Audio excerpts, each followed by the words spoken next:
Right after waking up, Toriko casually grabbed a handful from the chocolate tree and shoved it right into his mouth. Immediately after, he squeezed a full glass of milk straight out of a loaf of bread, drank it in one gulp, and didn't even spare the chocolate cup, crunching it down too. Feeling fantastic after breakfast, Toriko scarfed down an extra bowl of rice before heading out and casually ate his own doorknob on the way. Seriously, how is he planning to get back inside tonight? Toriko was happily chewing on the doorknob, but his mood tanked in a split second. He realized that Terry, his pet battle wolf, had zero appetite. In contrast, the other animals were pigging out. Toriko suddenly remembered that Terry holds the bloodline of an ancient king. Since birth, he hasn't touched common, worldly food. If this kept up, this rare prehistoric battle wolf was going to starve on his watch. So, Toriko made up his mind to take Terry out to hunt for something he'd actually eat. As they walked, they practically tripped over a flying chicken that delivered itself right to them. You don't say no to a free breakfast, right? Toriko threw a few punches,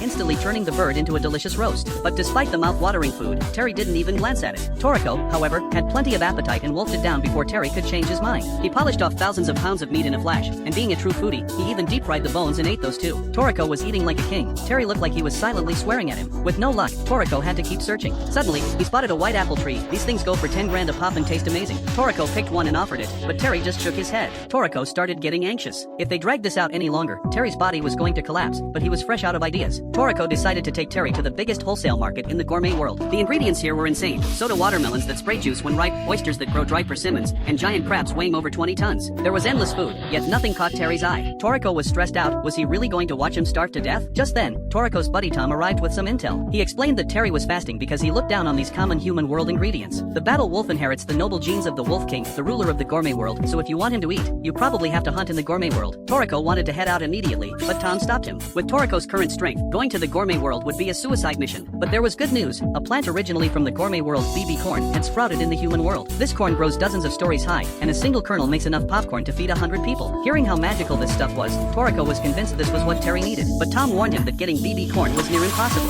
It grows in the Wu jungle to the west, a place crawling with beasts and known as the 8th restricted zone, a place humans shouldn't touch. But for Terry's sake, Toriko decided to risk it all. The moment they entered the jungle, a lump of bird droppings worth $1 billion fell from the sky. The nutrients were so rich that a seed inside instantly sprouted into a man-eating flower and lunged at Toriko. He severed it with a hand knife just in time, nearly losing his life. This was the Wu jungle. You could become fertilizer just by taking a stroll. To safely cross the forest, Toriko brought a peace flower, safety flower. This flower senses danger. If a beast gets close, the petals fall off. Each fallen petal means the danger level has jumped by 10. With this early warning system, their survival chances shot up. Suddenly, Terry spotted a strange plant with a giant fruit hanging from a thin branch. Just as Terry went to take a bite, half a petal fell from the peace flower.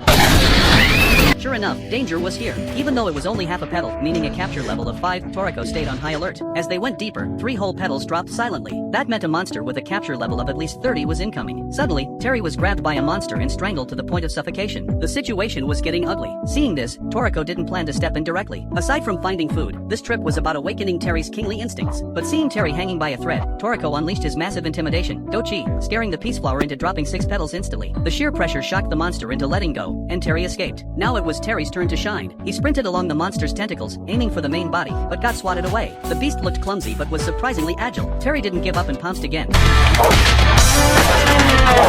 But the monster's tentacles just regenerated after being cut. Toriko yelled from the sidelines, telling Terry to calm down and find a weakness. Terry gave Toriko a look that seemed to say, "Quit nagging." The next second, Terry unleashed his king's power, moving with lightning speed.